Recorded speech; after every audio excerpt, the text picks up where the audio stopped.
ka urang hayang dipuji musyrik ngaranna syirkul khofi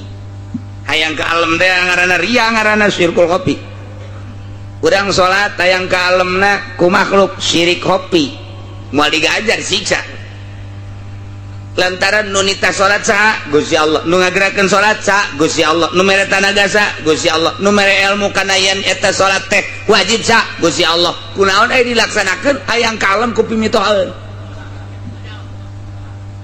ih cek Gusti Allah aing nu nita sia hayang kalemna lain ka aing cokot Gusti ganjaranna ka ditu di neraka tuh tah eta syirkul khofi pan puji teh nu aing kabeh ge mentek alhamdulillah sakabeh puji eta tetep ka Gusti Allah sadaya puji rek puji qadim alal hadis pujina Allah ka makhluk rek puji hadis alal hadis pujina makhluk ka makhluk rek puji hadis alal qadim mujina makhluk ka Gusti rek puji qadim alal qadim Gusti Allah ka Gusti Allah nu Allah kabeh urang mah teu bogana naon sallallahu ala Muhammad sallallahu alaihi wasallam. Surat Al-An'am ya diturunkeunana model jumlatan wahidah sekaligus ayat-ayat anu aya di surah nu lain mah kadang diturunkeunana nungtut tapi surat Al-An'am ieu mah sakaligus diturunkeunana sebanyak 165 ketika ayat ieu surat Al-An'am diturunkeun dibawa ku malaikat Jibril diiring ku sab'una alfa malakin 70.000 malaikat diiring bahkan aya anu khusus 12.000 malaikat ngiringkeun ieu ayat aya hiji ayat tu diiringkeunana ku 12.000 malaikat lain leutik-leutik ayat Masya Allah iyalah bakalna aya mafatihul gaib muhara ya maya lain letik-letik ayat ribuan malaikat ngiringkeun ketika diturunkeun ayat ieu ku Gusti Allah Subhanahu wa taala cek Sayyidina Anas bin Malik qala Rasulullah sallallahu alaihi wasallam nuzilat suratul an'am ma'ha mauqibun minal malaikah Kangjeng Nabi kantos jarios ayat ieu surat Al-An'am ieu diturunkeun luar biasa disertai ku malaikat sadama bainal khafaqain katutup ieu langit katutup ku malaikat lantaran ayat ieu surat Al-An'am ieu turun jadinya menghargai menghormati karena surat Al-An'am ieu sehingga malaikat nutup pajajahan langit Masya Allah muhara pasti memanjur jasa pun pakai pelet kajian hukum ada muhara lantaran nimai ya Allah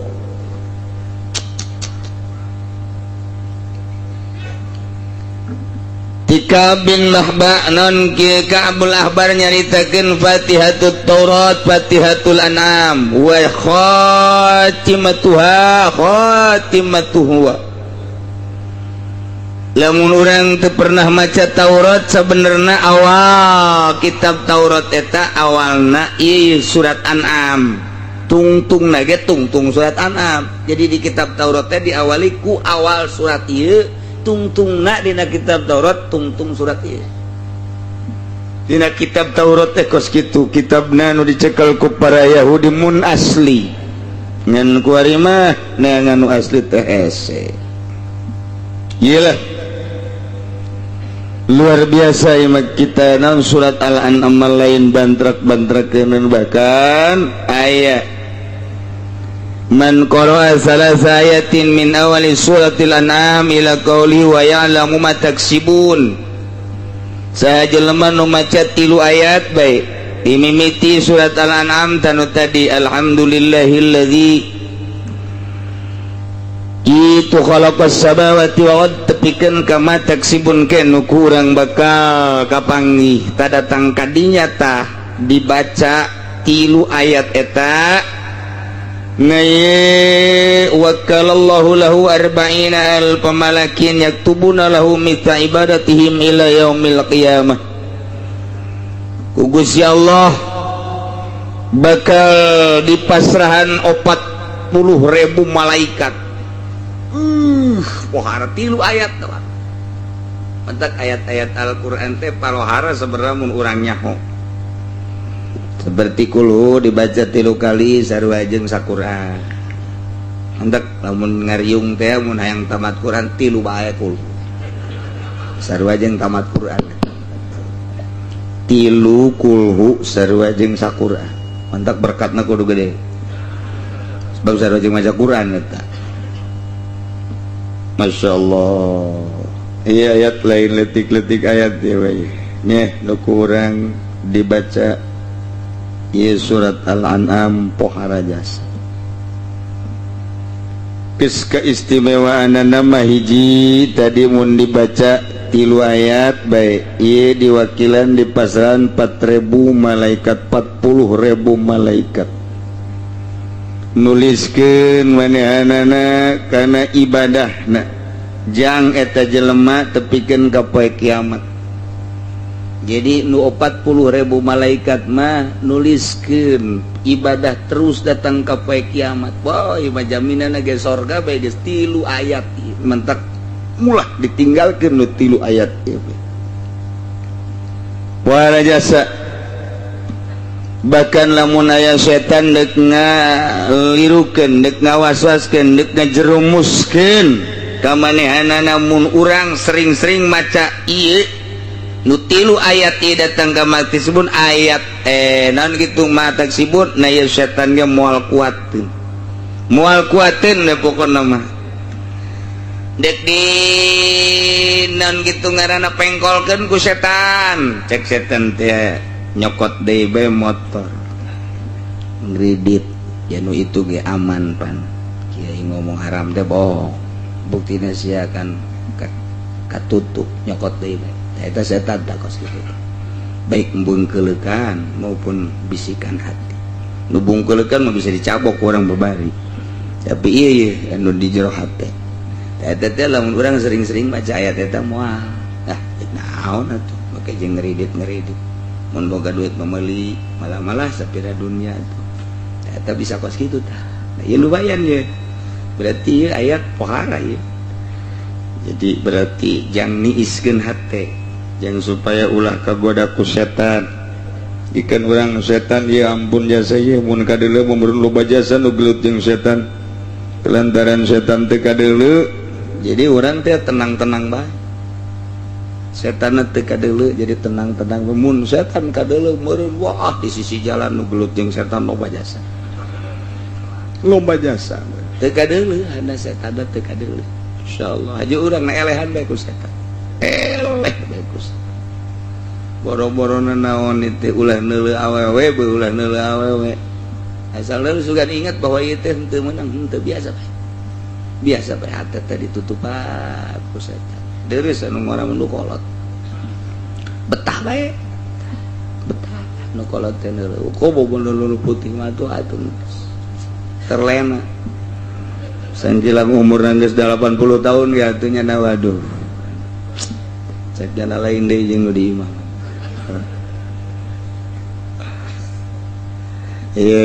surat Al-An'am. Bismillahirrahmanirrahim. Alhamdulillahilladzi khalaqas samawati wal ardh wa ja'ala dhulumati wan nur. Thumma alladhina kafaru bi rabbihim ya'dilun. Wallahu a'lamu bimuradi. Alhamdulillah sadaya puji lillahi datang tu ka Gusti Allah. Mundur ngabahas make bahasa alat mah tu babari.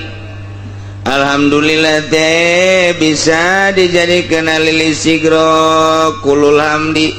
atawa lil jinsi jinsul hamdi atawa lil ahdi alhamdul ma'hud fi dhihni nu jelas masa kabeh puji berarti mun ngabahasakeun sakabeh puji-puji teh loba. Namun cek kali usul mah lain kitu. Alhamdulillah teh mufrad mu'arrafun isi mufrad ditendenan alif lam itu teh yufidul umum. Geus al mufrad al mu'arraf yufidul umum. Mufrad mu'arraf eta maedahkeun kana umum geus nyamun nyaritakeun umum berarti loba.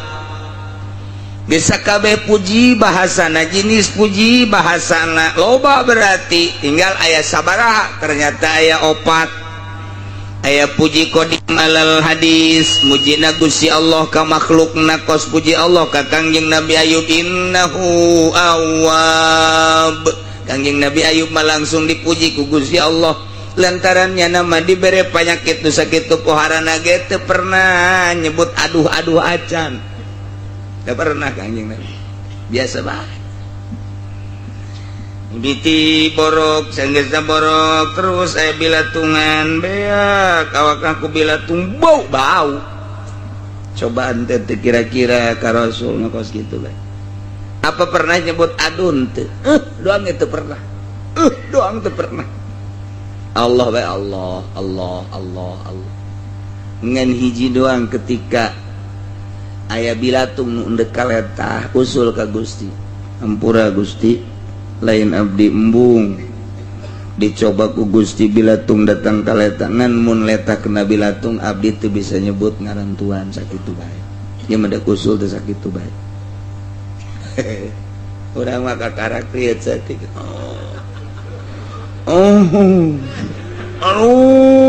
ngedengu datang ke tetangga nanya gerai teh si kebong adu tanaon ngadengu. Tak kakarak dibere riut doang. Kakarak dibere riut doang geus ambalaya keluarga geus. Pufon. Dibere urang rada darah tinggi setik sadesa nyahoeun kabeh. Sadesa nyahoeun. Tambah geus kuari mah aya diabetes sakabupaten nyahoeun kabeh. Lantarannya anak kokoal auh-auhan aduh-aduhan jauh jasa jeung Kangjeng Nabi matak dipuji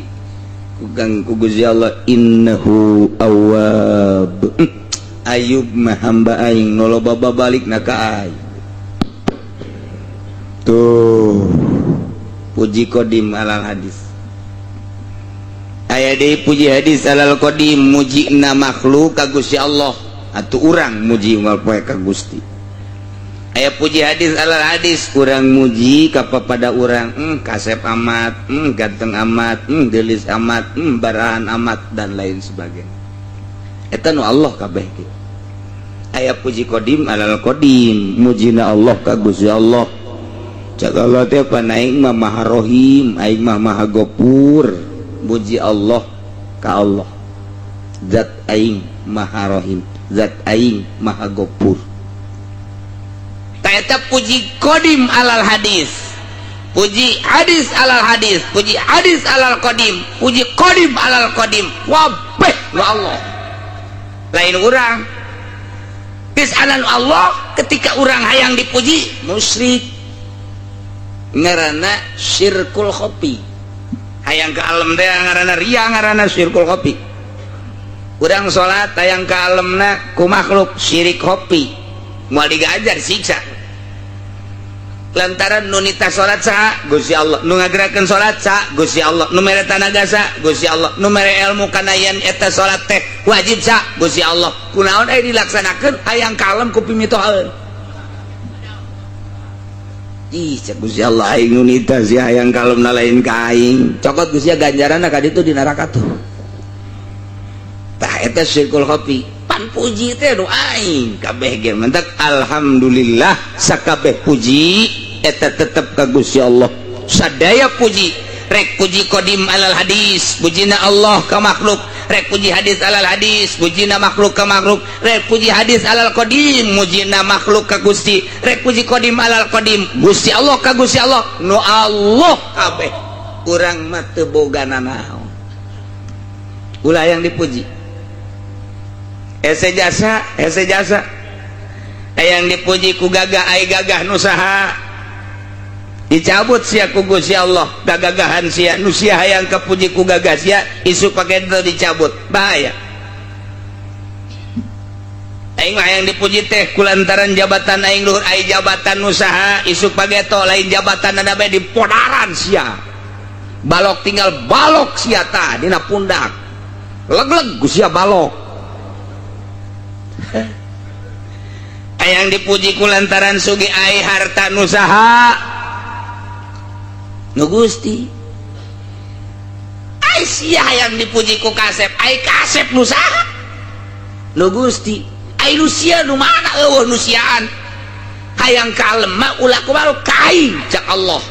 lantaran sia boga ilmu aing eta teh cabut sia ku aing ilmu insyaallah. Sia yang kalem ku gagah dicabut sia bahaya sia yang kalem ku sugih cabut ku aing harta sia awas lamun geus dicabut ku aing deuk ka mana sia montayang deuleu mantan lurah nu ngajopak ku ari teu boga nanaon baheulana mah gede hulu deuleu diunggal lembur teu kudu disebutkeun ngaran-ngaranna deuleu mantan camat nu kamari ieu kakalayangan kokoloyongan paeh boro-boro boga mobil motor kempes teu boga teu kudu dicaritakeun ngaranna deuleu mantan bupati hina deuleu mantan presiden hina apakah Soeharto mulia keur hina cabut ku Allah maziahna awas ya nu deuk dibanggakeun ku sia teh mana nu aing kabeh ge alhamdulillah sadaya puji kagungan Gusti Allah. Iyalah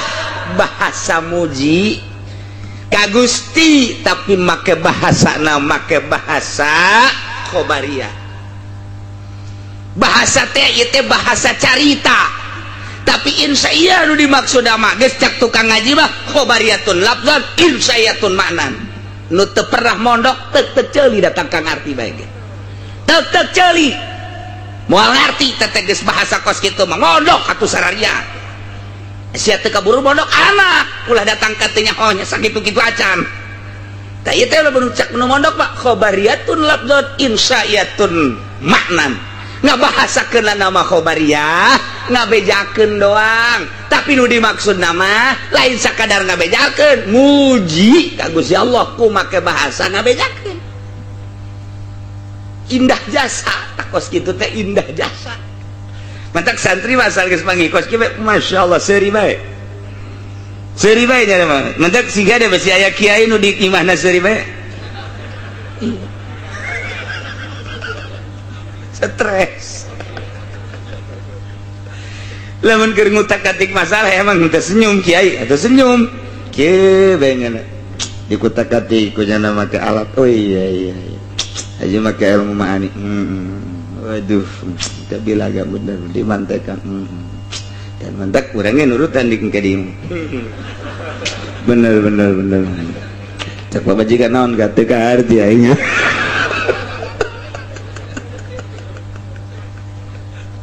aduh Gusti Allah. Nah iyalah khobariyatun lafzan insyaatun manan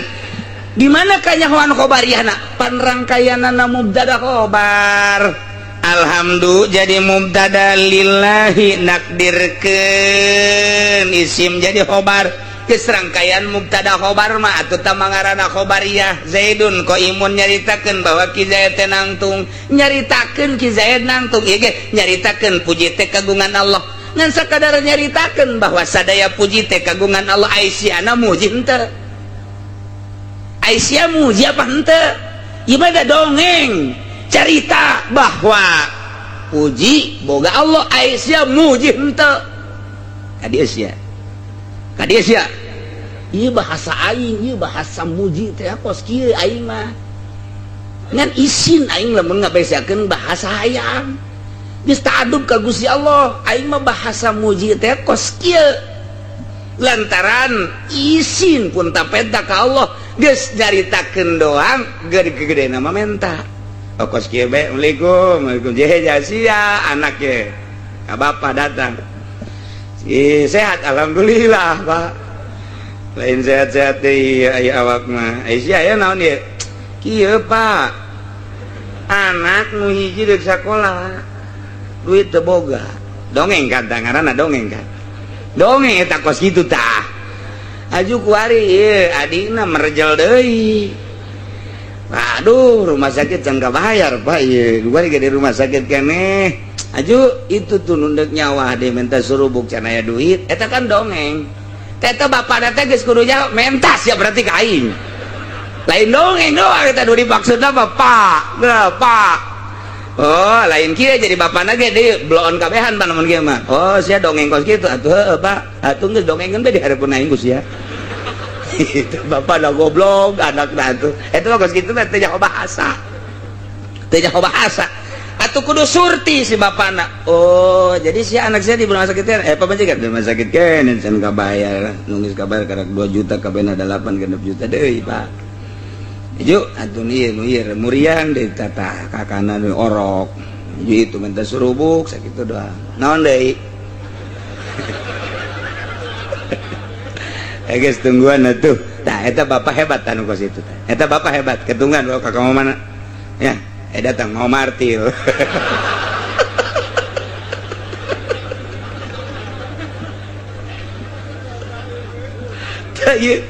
bahasa bilagah teh kos kitu indah jasa jadi teu kudu menta bah masyaallah kunaon mah tulungan bae ye di rumah sakit tuh eta enek ka bapak eta enek eta ulah ka bapak mah teu kudu kitu dongeng bae dareupeun bapak oh atuh pan sia teh patalina jeung aing kolot sia kasusahan atuh berarti sokolot ge milu susah geus bae atuh kono mah tungguan heulanan sia boga surat sawan teu eta mah jual heulanan teh kolot blon eta kos lain nambahan sawah pan kunaon itu batu nu aya bae duit abah lain nu aya aing itu hayang peperet dina salah sia sarua sugan bae ku sia dijual malu aku 20 juta sia butuh 10 aing 10 beuh cak kolot cak anakna puyeng yang boga kolot kos ieu tah eta teh kos kitu okos urang bahasa untuk merobek hati wanita tidak usah tokmol aku cinta padamu ha teman teu bisa teu mah kos kitu mah tuh tidak teu bisa cukup ku sakieu doang ge jika aku melihat wajahmu hatiku merasa teduh Masya Allah aduh setiap saat bayangmu selalu ada di hadapanku Masya Allah sejuta bintang di langit satu yang bercahaya sekian Udin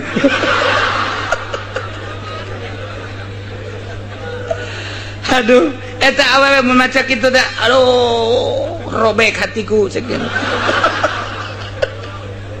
tah eta teh menta eta teh bahasa kos kitu teh memuji ngaranna teduh hatiku jika aku melihat wajahmu eta teh memuji ngaranna di jero nama berikanlah secuil cintamu siap atuh geus pinteran sia aing mah bukunan di sia emang keur dongeng doang ieu keur dongeng kitab ieu teh aya bahasa khobariyatun lafdon imsayatun manan panjang jadi dongeng tak ku ngaji mah jadi blak ngeunaheun mantap pondokeun anak kumaha rada aji habek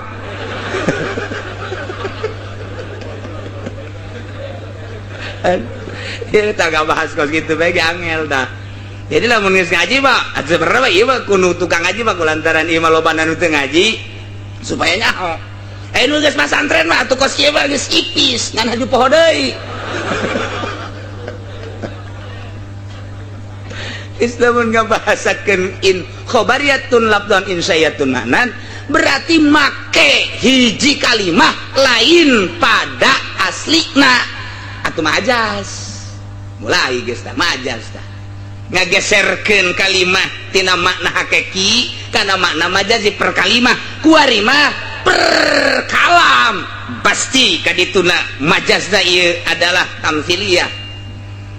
atuh beda kena kadituna tuh lamun per kalimah majaz teh pasti istiarah mun teh istiarah ke majaz mursal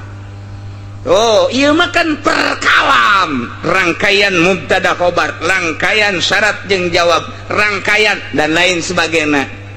Oh jadi beda kayak ngagunakeunana ngalaksanakeun ngan tetep majaz kos kieu teh majazuhum kalimatun usumilat fi ghairi aslihin lau qududiyat ngeunaheun dek pake samar kondi al majazu dah dereng-deng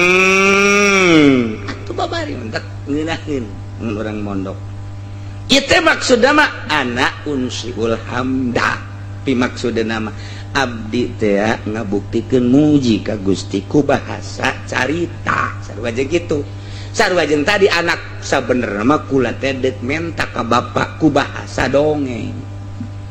tuh. Jadi lamun kolotna pinter dongeng eta lain ditanggap naon deui sia naon deui tah naon deui atuh aing karunya aja kasia cakana karunya sih teu mere belakon.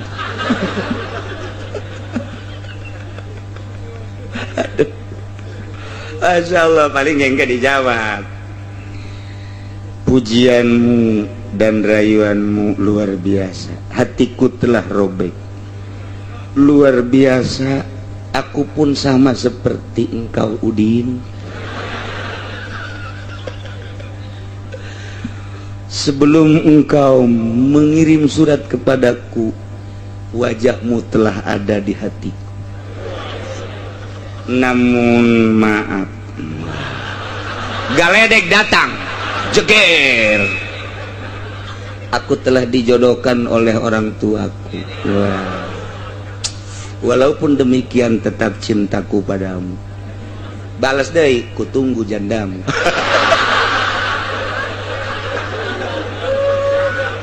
Kurang karena itunya karena rese ya urusan gara-gara alhamdulillah ya Masya Allah. Jadi itu bahasa stigma alhamdulillah nu mantak moal aya khutbah paling hebat eta diparake ku kabehan Kangjeng Nabi ge mun khutbah eta alhamdulillah alhamdulillahilladzi jalla wa ala alhamdulillahi rabbil alamin alhamdulillah be tanu sok kurang make alhamdulillah kurang hebat atau bisa bae ku kumaha hamdan ahmadu dan lain sebagainya tapi moal aya nu leuwih ti alhamdulillah sebab bahasana lemes luar biasa muji pakai bahasa carita. Masya Allah aya muji hamdu ieu di dieu wa huwal wasbil jamil lugot teteh cek lugot ma al wasbil jamil ku bahasa urang memuji ku bahasa kasep amat lugot ngaranna urang memuji gelis amat lugot barahan amat lugot ngaranna lantaran ai cek istilah ma fa'lun yunbiu an ta'zimil mun'im bisababi qaulihim mun'iman pagawean anu timbul tina ngagungkeun kana mere nikmatku sebab eta teh mere nikmat. Jadi ieu mah urang make pagawean tah ieu kakarak pujina ieu puji istilah urang teh dibere ku Gusti Allah jadi manusia dibere ku Gusti Allah sehat akal sehat pikiran sehat jag-jag waringkas ku ari urang memuji ka Gusti Allah ku sungut doang mah bahasa tama barahan amat Gusti Allah luar biasa istimewa Gusti Allah maha rahman maha rahim maha sagala-gala eueuh nanaonan sakitu teu kudu make bahasa kos kitu dur zuhur wudu salat teu ngomong nuhun Gusti teu ngomong pake pagawean eta teh muji nu paling istimewa mah kos teu kudu ngomong urang datang ka imah dunungan urang tekudu diomong dunungan mah luar biasa barahana ka abdi geus luar biasa beberean teh ka abdi teh geus hese nyaritakeun anak ulah ngomong kitu ka dunungan mah tembongkeun pagawean sia di hareupeun dunungan rasa syukur sia ka dunungan sia muji ngaranna begitu datang ka dunungan langsung ka dapur bersihan ka dapur kote terus bersihan jukut-jukutnya sasapu ngepel dan lain sebagainya eta teh akan memuji rasa syukur tidak pemberian si dunungan geus beres kue bersihan cak dunungan garong atuh ieu mah tak eta puji daripada ngan kusungut doang ngan dibere kusungut doang tapak di mata dunungan tapi ketika datang sasapu koret dan lain sebagainya eta teh geus muji cak dunungan masya Allah kamari dibere 100.000 bage imah jadi bara resiki katut jeung kue-kue na bersih judungan maningan mana tah ngan omong doang jukut nyemrung daripada teu ngomong maningan nu teu ngomong tapi jukut lesa maning mana atuh maning nu lesa ngan dibere omong doang jukut nyemrung tai kotok ambalaya kan di dapur mararacet kompak dan lain sebagainya aing dibere omongan doang tengenahin tapi begitu datang ke dunungan rarapih kabeh ieu ge urang ka Allah ngan ngomong doang Gusti Ma'al Maha Rahman Maha Rahim ai salat henteu ai puasa henteu zakat henteu blod cak Gusti aing emangna naon cak Gusti pan sia teh aing muji ka aing mah atuh parentahan aing ka Paklun yunbiu anta limit anta zimil munim ku sebabnya na mere nikmat ka urang lakukeun puji ka Gusti Allah salat puasa zakat dan lain sebagainya puji aya di syukur mah syukur bahasa orang terima kasih cak Gusti Allah malam yaskurin nas lam yaskurillah jelema nu teu syukuran ka manusia teu syukur ka Allah jadi orang bersyukur teh kudu ka jelema heula eta teh sarua jeung ka Allah urang keur cicing bae poe minggu hujan gede jol bae jelema poe cicing bae teu ka mana henteu tah teu ka mana ka yang dibere aku aja Samsur 2 bungkus aboh molotot bae teu kicep-kicep bersyukur tata bersyukur alhamdulillah kalau wudu heula Allahu akbar brak sujud syukur lantaran nyana dibere ji Samsu 2 bungkus dek beli hujan duit teu boga jol aya pohara jasa tanda aya syukur ngaranna bersyukur ka jelema anu mere nikmat ka urang sarua jeung bersyukur ka Gusti Allah ngan dibuktikeun ku ari mah dibuktikan kos kumaha si bentuk syukur nu asli bentuk syukur nu asli tergantung jelemana lamun alim bitaklimihi kiai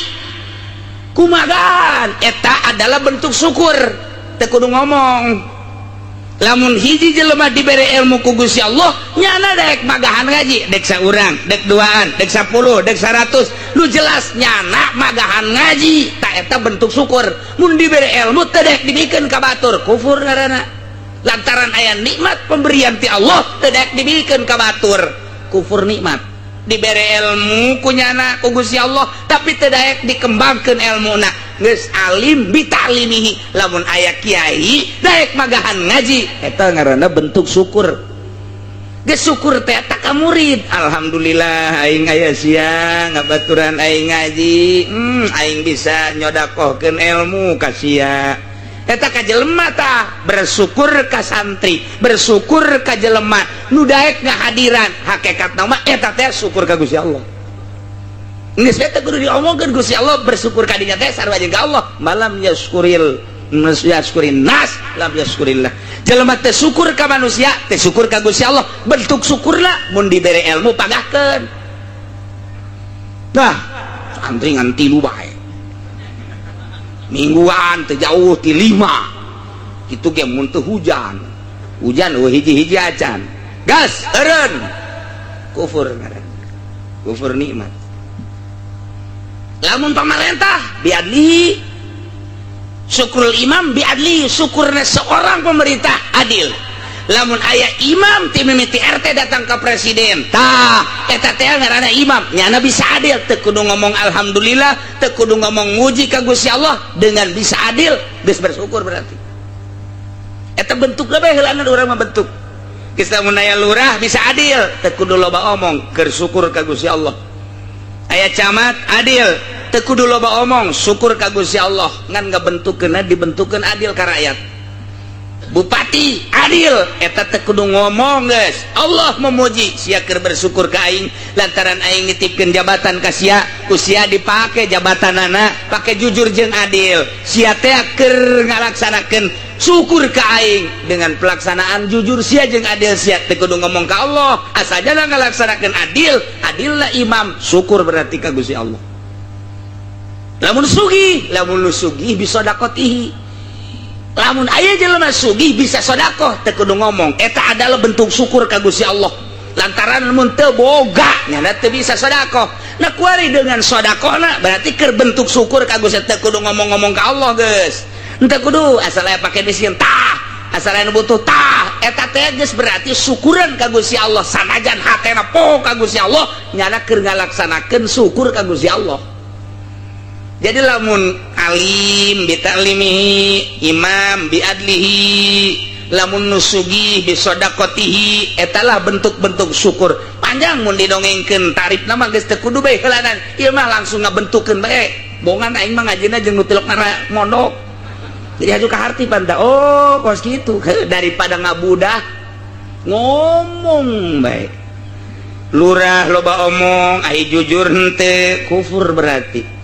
lantaran dititipan jabatan nah camat teh jujur kufur polisi teh jujur abri teh jujur bupati camat kuah beh gubernur presiden eta teh keur ngabentukeun kufurnya terhadap nikmat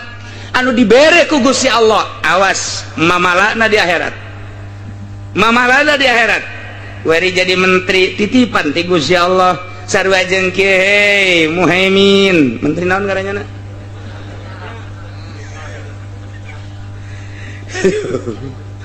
atau ini nama menteri gitu agama sangat-sangat menteri agama oh itu si Surya bener kan itu si budak acak-acakan sana agama ini di dunia aduh Surya cak bos ya Allah Dharma 2 Ali tiluan berarti aing titip jabatan kementerian sia dijadikan menteri agamanya kade hiji ulah digunakeun ku maneh pake jang partai maneh petilu ulah digunakeun pake organisasi ulah digunakeun bate ieu mah secara nasional titip aing ka sia jujurkeun jeung adilkeun teh kudu loba omong asal sia ngalaksanakeun bentuk syukur ka aing geus aya aing bakal mere la azidannakum lamun sia henteu jujur teu adil kufur nikmat berarti sia aing geus nyadiakeun neraka jahanam jang sia lain jang sasaha teu aya sumput salindung aing mah nyeun tes dua bae sorga jeung neraka sia jujur sorga sia teu jujur neraka nyaun masyarakat ke kabehan mun sia di akhirat lantaran di dunia teh jujur aju sia di akhirat dikasorgakeun aing cak Gusti Allah pasti didemo ku masyarakat embung aing eta ka Allah mah malah nu demo hai Presiden SBY engkau telah diamanati oleh seluruh bangsa Indonesia rakyat Indonesia 200 sekian puluh juta memandang dirimu hai Presiden dan di dalam negara ini macam-macam yang harus dilindungi mulai dari papan atas sampai papan selem kelem abeh ieu teh kursi teh kudu dising hade sia teh kan boga cabang-cabang jeung ranting-ranting melalui sub-sub mulai diatur oleh kementerian-kementerian bila perlu tambah deui menteri besi kurang ngelolana kadituna terus aya gubernur per provinsi aya kabupati bupati per daerah tingkat 2 aya jang ngembangkeun kejujuran jeung keadilan sia aya kecamatan kabelah dituna jang ngembangkeun kejujuran jeung keadilan sia aya desa aya arat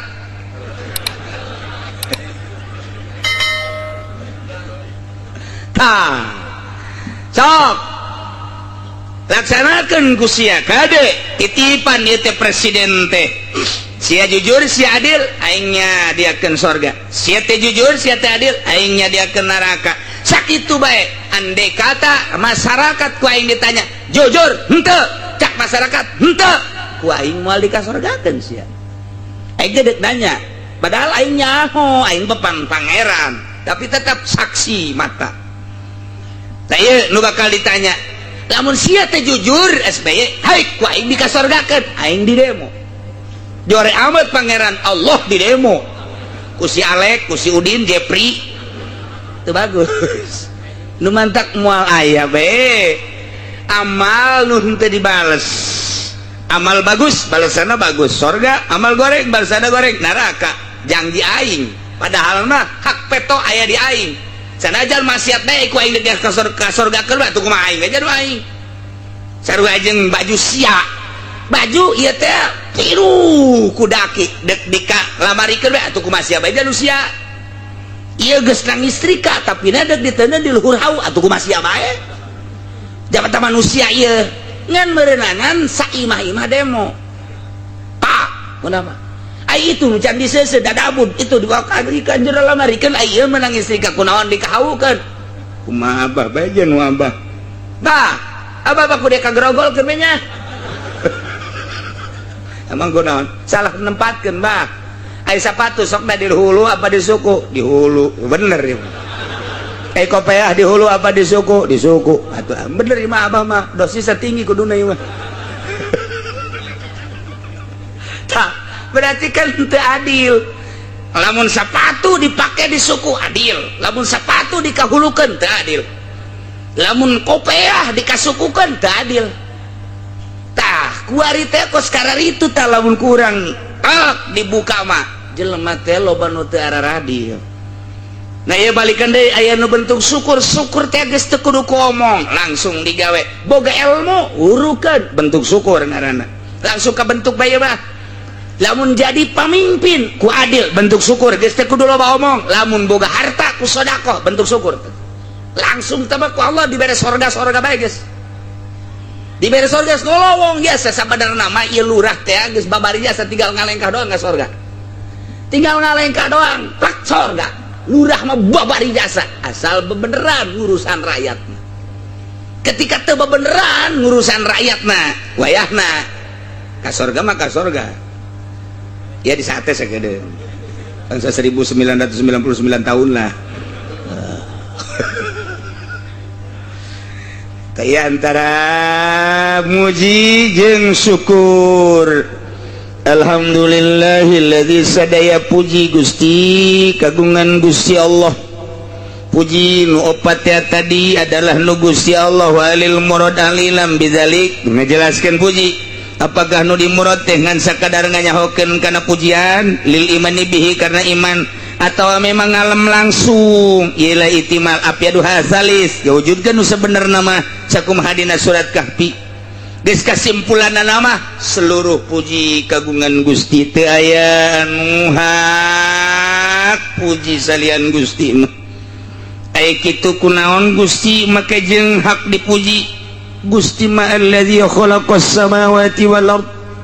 anu ngadamel 7 lapis langit nu ngadamel 7 lapis bumi dijelaskeun ku Gusti Allah samawati wal ard khossahuma bizikri henteu manusia henteu hewan henteu gunung henteu laut lantaran panggede-gedena makhluk Allah langit jeung bumi Azamul makhluqat lin nazirin nu kadeuleu urang panggedena langit nu kadeuleu urang panggedena bumi datang ka dibentuk-bentuk urang teh dibagi-bagi ku manusia datang ka 5 benua benua Asia benua Amerika benua Afrika benua Australia benua Eropa lamun sabenua Asia bae ge aya Asia Barat Asia Timur Asia Tenggara Asia Utara Asia Selatan wah luar biasa kitu kene Amerika kitu kene Australia sabuah deh kumaha meureuntah sa Asia teh mun kurang di lempangan bae mah lempang hayang ngurilingan bentukna sa Asia bae heulanan sa benua Asia kudu pamit heula ka keluarga amit ieu mah hitung-hitung paeh bae emang gua yang kuriling-kurilingan benua Asia ngan lempang cek keluarga guys dadah mual ka panggih pasti yang mah mual ka panggih deui mual ka udag gede teh gede sa Asia teh gede Amerika gede ngan pang gede nama benua Asia pangletikna benua Australia letik mah teu gede Asia nomor kedua Amerika nomor katilu Eropa nah bude jasa encan lautan-lautan anak langit ke pohara jasa langit teka dulu tungtungna langit di mana teu nyaho urang teh tungtungna langit di mana aju ku urang mah kadeleuna ngamparkan bumi tapi nurut cek ahli astronomi ahli palak bulet bumi bulet komar bulet bulan mata poe samsun bulet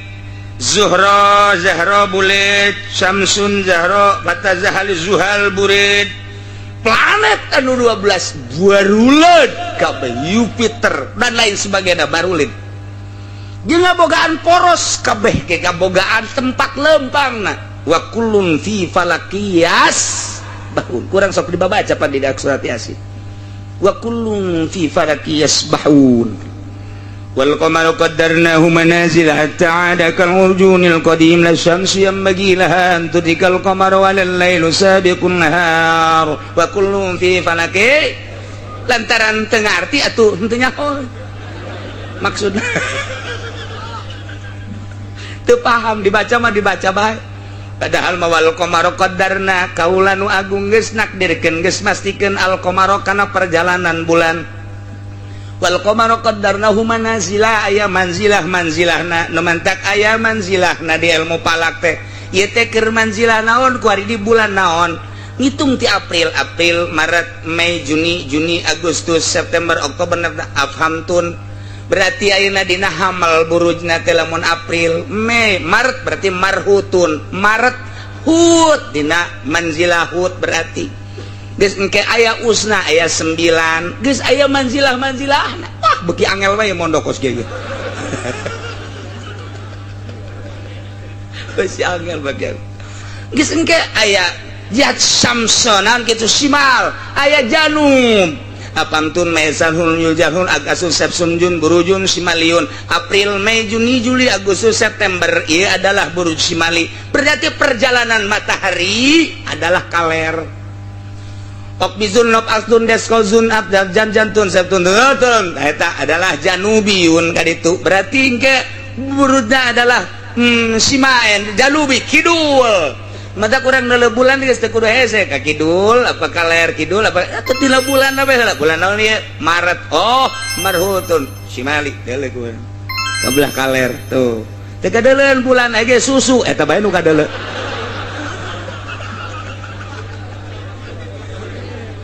aya manzilah engke manzilah dabron manzilah mah macem-macem tadi nal palak wal qamaru qaddarnahu manazil hatta 'ada kal urjunil qadim sehingga nyana balik deui kanu awal engke di manzilah nu ieu tas poe ieu manzilah nu ieu poe ieu manzilah deui poe ieu manzilah deui sapoe-sapoe nyana pindah-pindah manzilah si bulan teh engke geus aya 30 poe balik deui nyana qaddarnahu manazil hatta 'ada kal urjuni hatta 'ada balik deui al urjunil qadim kas kanu baheula deui ka awal kitu jeung kitu wae kitu jeung kitu la syamsu yanbagilah an tudrikal qamara moal aya bulan ngudag-ngudag mata poe moal aya panon poe ngudag-ngudag bulan hartina lantaran aya porosna masing-masing moal ngagiclek poros maton panon poe pindah ka poros bulan atau bulan pindah ka panon poe tukerannya nacak bulan sia di dia aing dirinya wow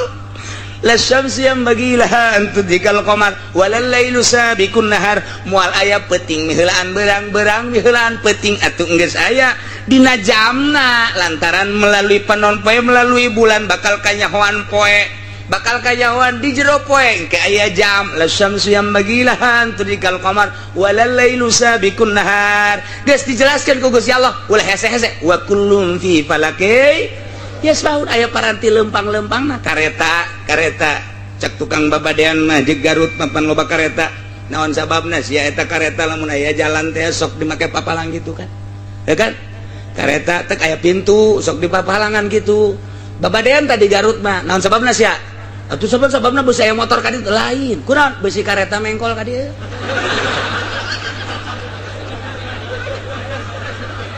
khawatireun tuh kan eta wa kullun fi falakias boro-boro bulan boro-boro panon poe kareta ge aya porosna hese-hese teuing teh nu mata diatur ku ilmu palak geus asal palakna salah we salah nanggalkeun salah lompat ka mana ge salah buatan Yahudi teu percaya aing mah sebab lawan Quran geus boga palak sorangan wa kullum fi falaki yasbahun teu percaya sia bodoh aing mah boga palak sorangan mantap kiai galak ka muridna aji palak kula digalakan ku abah aji sia palak jang sia bae heula batur onaman sebab naon di akhir ternyata Yahudi neuk mengkol-mengkolkeun urang rumus nu kuari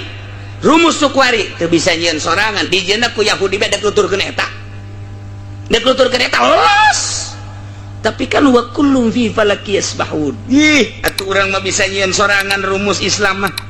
rumus di Islam mah nyieun sorangan urang teh nyieun geus beak tahunna tahun 1200 kuari tahun 1400 tinggal dijieun ku sorangan Masya Allah hese-hese amat daripada urang nuturkeun ka Yahudi can puguh can karuh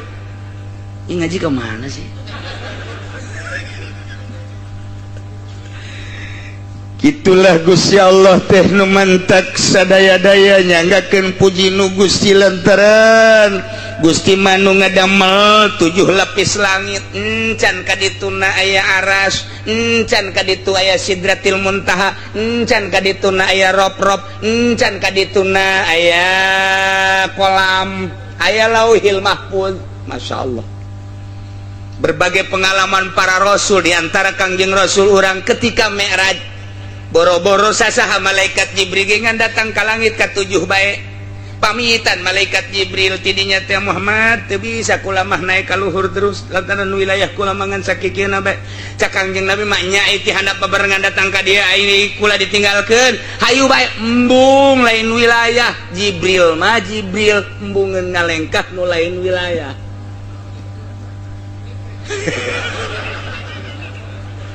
jujur jas nah tuh ayo lurah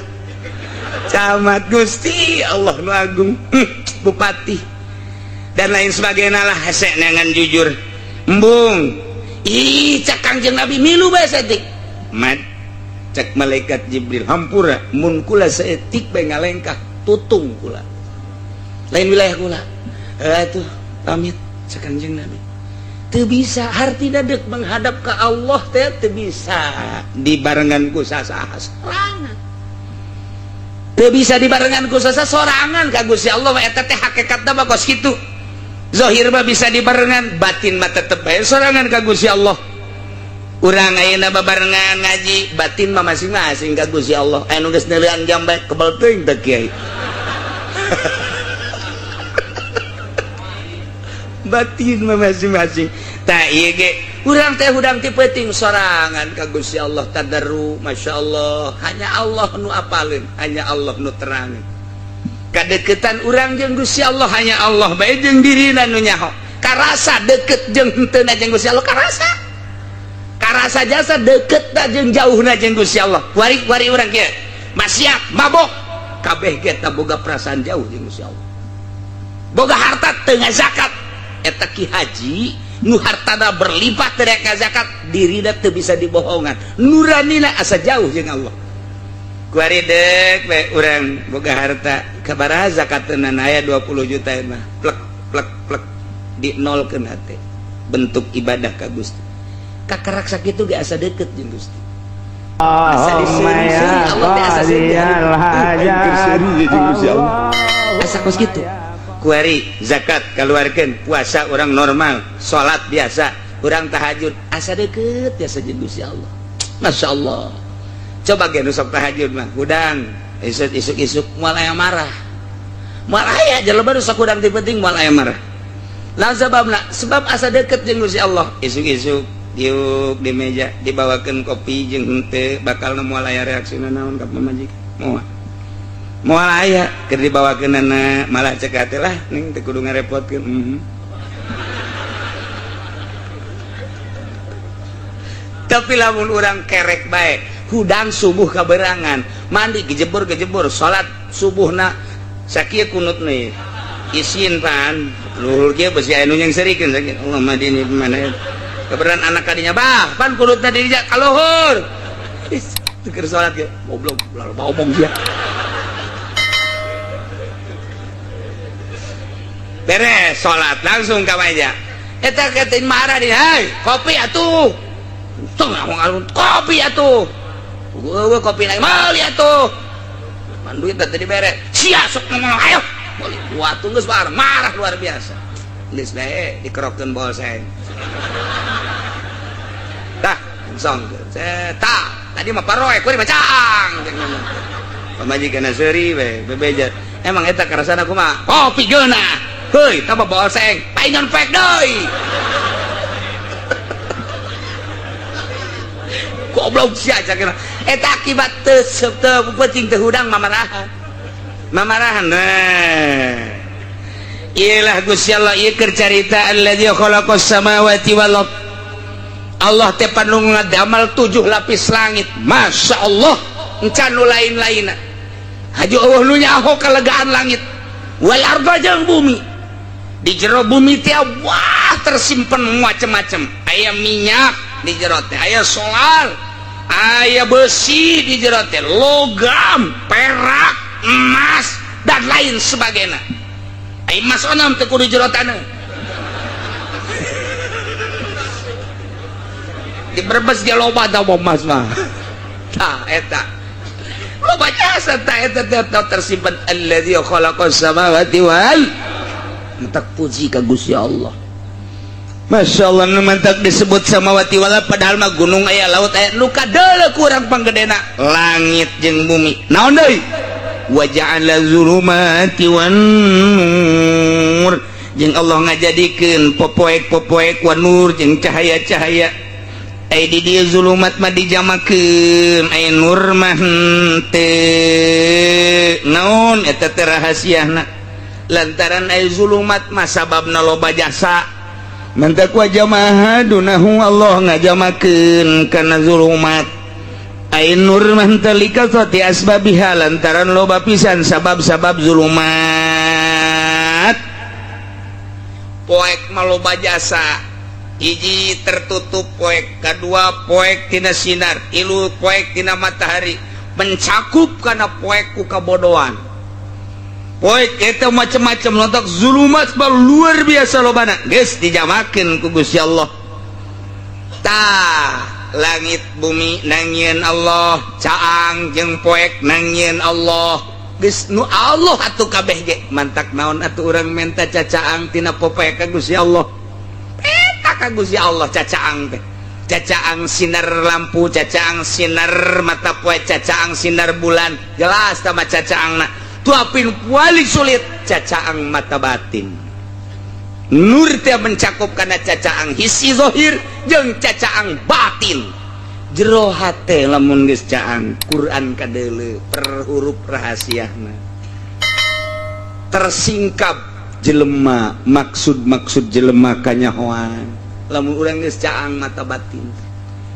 sieun urang teh tembong ka Gusti Allah caang mata hate ngaran aya pengajian caang mata hate urang neangan cacaang ngaji neangan cacaang ngaji mah neangan cacaang nu tatarina teh nyaho rukun salat barang ngaji nyaho caang bray nu tatarina teh nyaho rukun wudu barang ngaji bray nu tatarina teh nyaho kredit haram bray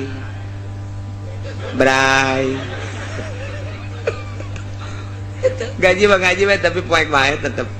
jadi ku Gusti Allah can dibukakeun teh encan datang kana ner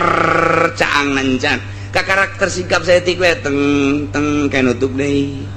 di majelis mah terbuka asal keluar di majelis nutup deui teh cacaang eta dua hesetetan nu mantak loba ulama ninggalkeun umatna heulalah neangan cacaang we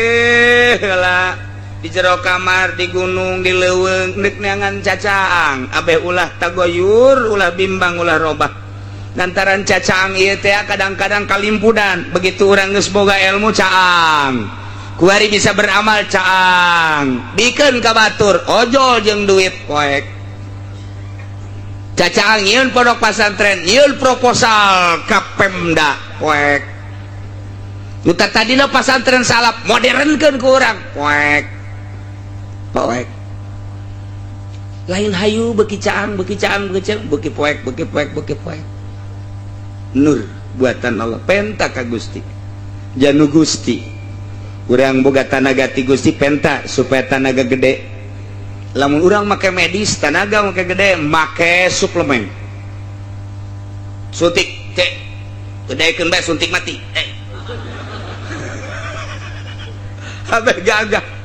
Abeh gagah ketergantungan terhadap obat medis. Tapi aya gagah teh ya, gagah ruhani. Maca Quran jadi gagah batin, maca sholawat jadi gagah batin. Berani hudang malam, tapi lamun make pel teu berani hudang malam. Gagah biasa. Make obat ieu obat itu ketika hudang peuting puyeng. Digisik-gisik mata. Wah. Ayat anu hayang hudang peuting teh kan ayat jelema tetep bae nya encan dibukakeun dipantaukeun huluna ge. Kurang hayang hudang aing tunduh jasa. Aduh geus puyeng jasa aing handeuleun anggal deui golepa. Awak pagagah tinju mah bisa, ngalawan peuting teu bisa. Tapi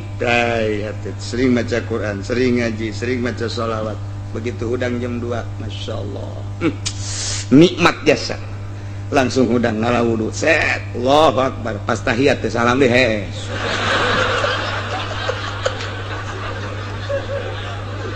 sarwana. Tapi nu jelas dana waniun ngalawan peuting teh lah. Iyalah wa ja'ala zulumati wan nur summa alladziina kafaru bi rabbihim ya'dilun. Tapi jelema nu kafir mah mengkol nyana ka pangeran. Sakitu geus jata mun ditanya langit buatan sa Allah, bumi buatan sa Allah, nu boga poe sa Allah, nu nyencang sa Allah, iman atuh sia ka Allah, moal ka Isa bae blot kafir. Nu nyeun langit bumi sa Allah, nu nyencang jeung poe sa Allah. Percaya tuh ka Allah bahwa Allah teh pangeran. Henteu abdi mereka patung mae. Jelema kafir teh kararitu. Mata hatena teh dibungkus ku Gusti Allah, teu dibukakeun hijabna. Padahal mun secara ilmiah geus caheun nya ge. Saha nu nyieun atuh langit ti mimitina jeueul mun lain Allah. Eueuh dongengna langit dijieun ku sa, eueuh dongengna bumi dijieun ku sa, sedengkeun aya makhluk pasti aya khaliq. Telusuri melalui ilmu filsafat bakal kapagi pasti aya nu nyieun buada teangan nu nyieunna moal kapanggih kecuali Allah. Percaya tuh henteu deka batu bae geus jelas ieu teh langit ciptaan Allah, bumi ciptaan Allah, poek jeung peuting teh ciptaan Allah. Tinggal percaya bae atuh iman Allah teh pangeran. Tapi tetep bae summal ladzina kafaru bi rabbihim ya'dilun. Endahan mengkol jana mah ibadah teh nyembah teh ka Tritunggal. Maryam, Bunda Maryam pajal pangeran, Isa masih pajar pangeran, batu patung pajar pangeran, kayu pajar pangeran. Nauzubillah min dalik. Nandakeun bahwa Allah teh pangeran. Dalilna aya dada melanana. Naon dada melana? Langit bumi poek jeung caag. Tekarti mun aya dada melana eueuh nu ngadamelna pasti atuh pangeran teh Allah lantaran aya dada melanana. Kangjeng Nabi Adam seluruh nagaduh putrana adalah tis'atun wa salasuna 39. Boga anakna 39 Kangjeng Nabi Adam. Dunia sakil legana dieusian ku 39. Sedangkan ablag-ablagan sepi meureun dunia eta. Kakarak Kangjeng Nabi Adam, Siti Hawa, haju anakan ngan Ari Kobil mah, Kobil eta cak sariwayat mah lahirna di sorga, Ari Habil mah lahirna di dunia, di dia di bumi. Cak sariwayat Kobil mah, Kobil eta kelahiran sorganya nama tah Kobil. Ari Habil mah kelahiran bumi. Supaya rada cepet Gusti Allah teh ngalobakeun makhluk, maka ngalahirna ieu Siti Hawa sakali lahir sajodo dua-dua. lalaki awewe lalaki awewe lalaki awe kitu bae tah sajodo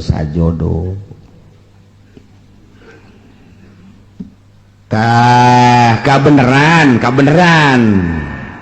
Qabil mah ngajodokna ieu jeung hiji awewe nu ngaran Iqlima gelis ai Habil sajodona jeung Labuda rada kurang gelis modal berbes lah gitu rada kurang gelis sedangkan instruksi ti Gusti Allah kawin teh silang disilang kawina lamun tadi Qabil ngadulurna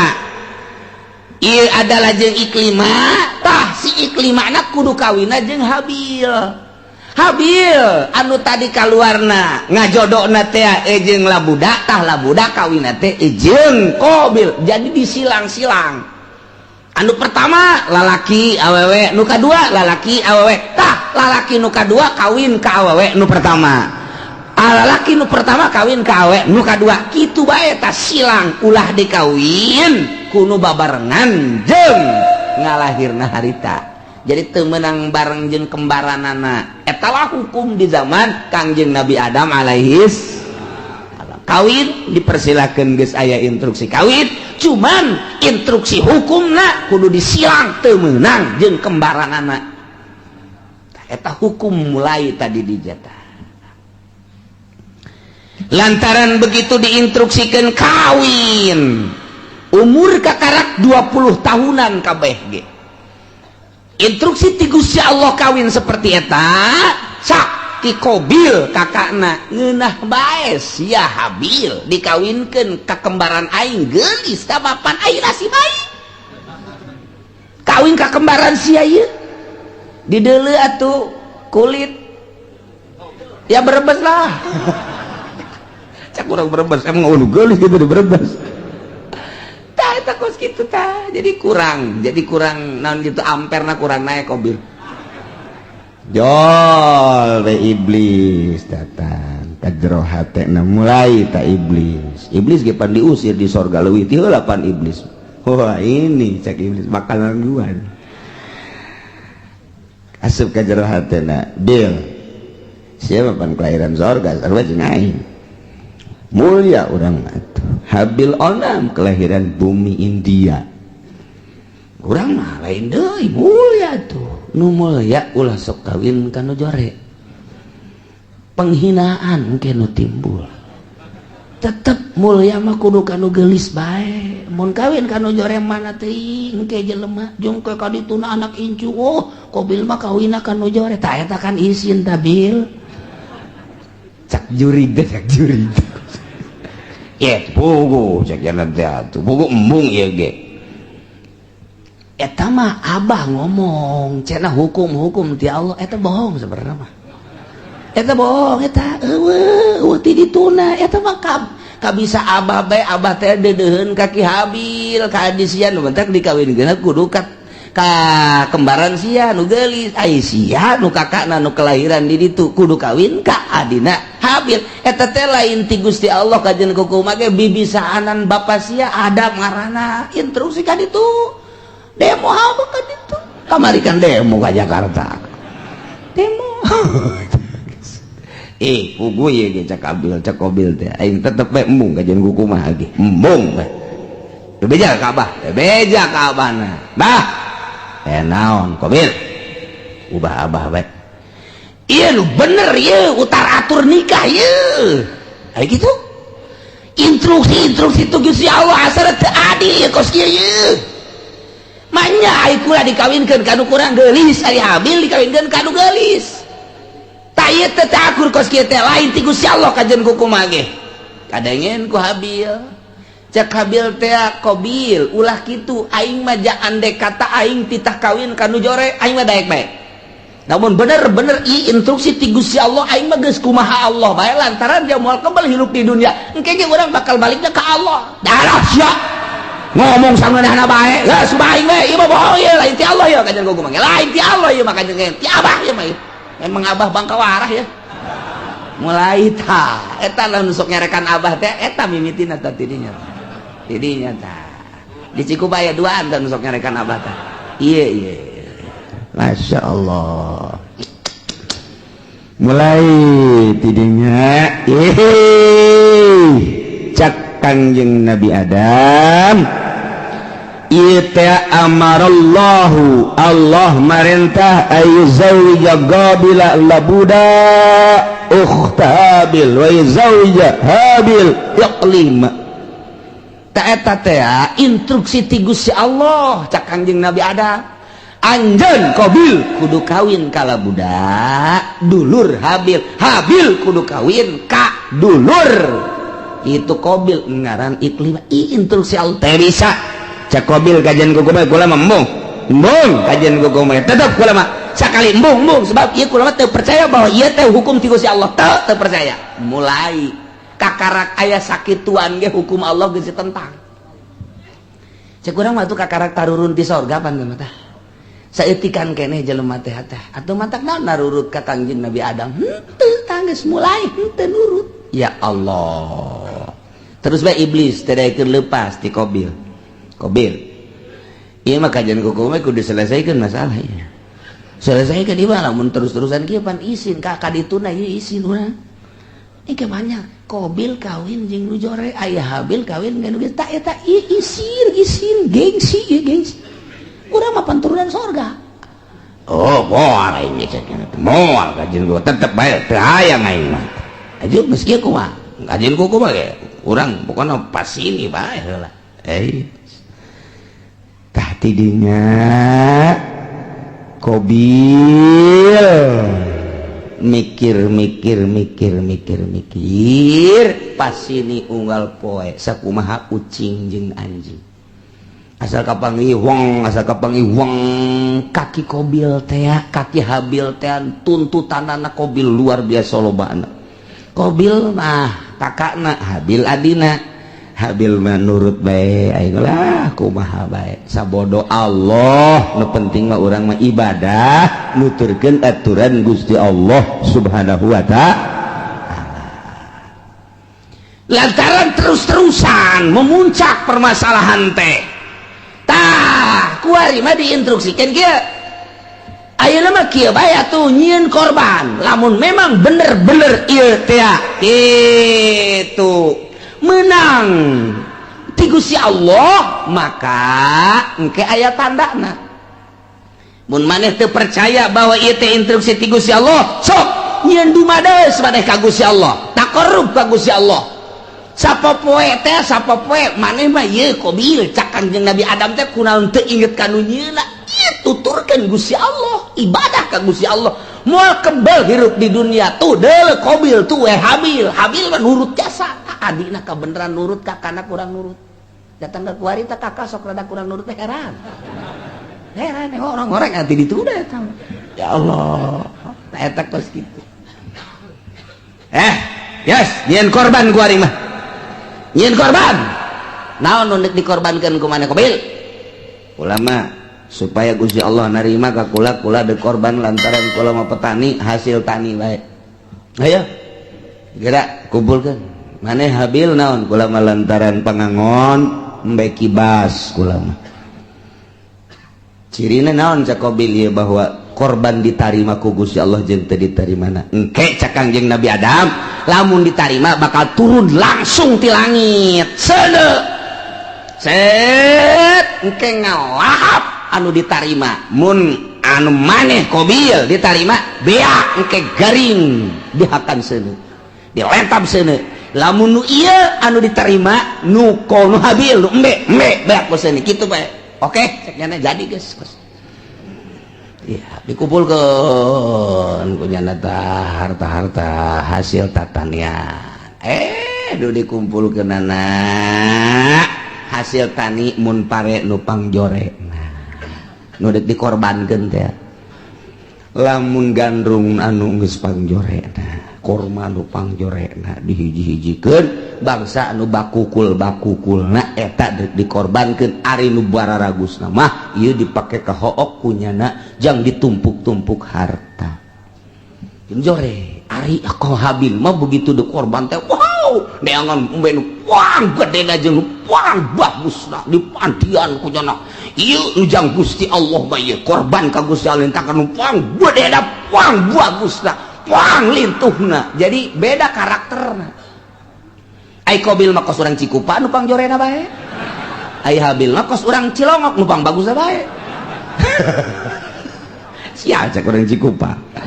tak eta kos kitu kayana tedan bek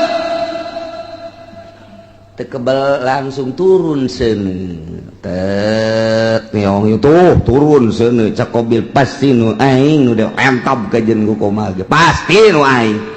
mun aing nu dilentab berarti aing kawin jeung nu gelis mun aing kitu dilentab berarti ieu teu beres urusan ieu turun seuneu ka dieu ka ditu aing nu dilentab embe plek seret bawa ka luhur teh aya tinggal ieu bae tah korban Qabil hasil tatangin hasil tani nu jarore teh teu dilentab ku seuneu tuh cak Kangjeng Nabi Adam nu ditarima nu mana hah nu ditarima nu mana tah cicing bae Qabil teh gas ulah loba omong ya Qabil teh abah guari cenah rencana ka Mekah mah eger ka Mekah ka ditu atuh eta ka anak ka kolot kos kitu eta eger ka Mekah mah isi rek naon tuh di dieu mana naon kula mah padahal boga rencana abah ka Mekah adi dibunuh sia ku aing jadi aya abah aya keneh mah embungeun nya ge rada kagokeun kira ka Mekah ditungguan nyana nungguan abah na ka Mekah dah sekian bulan berangkat Kangjeng Nabi Adam ieu adalah ka Mekah Qabil tenang geus eueuh sasaha ngan jeung Habil doang berikut dulur-dulurna jadinya lah mulai nyana dendam kesumat hasud anu luar biasa di jero hatena hayang ngabunuh Habil iyalah cerita eta dicaritakeun ku Gusti Allah dibejakeun ka Kangjeng Nabi urang Kangjeng Nabi Muhammad sallallahu alaihi wasallam naon ieu nu matak dibejakeun tah kamari Yahudi kamari musyrikin munafik teu percaya ka Kangjeng Nabi ulah kaget Muhammad munafik teu iman ka anjeun musyrikin nah musuhan ka anjeun kafirin ngamusuhan ka anjeun cikene nu kamari dicaritakeun teh ngamusuhan ka anjeun horenganan baheula ge takarak ge turun ti sorga ka dunya ieu anak incu Kangjeng Nabi Adam anakna sorangan Qabil geus boleh teu percaya ka Kangjeng Nabi Adam geus teu iman ka Gusti Allah malah ngabunuh adina nu ngaran Habil dicaritakeun ka Kangjeng Nabi abeh Kangjeng Nabi ieu tenang tentrem adem sebab lamun teu nurut jelema ka Kangjeng kemudian Kangjeng Nabi na teu dihibur manusiawi kan Kangjeng Nabi sifat kemanusiaan pan aing teu diturut aya kitu mah aya dongeng-dongengna tah Kangjeng Nabi Isa ge teu diturut jah heueuh tuh Kangjeng Nabi Adam ge teu diturut jah heueuh atuh kong aing abeh kitu. Entek tenang kan. Sallallahu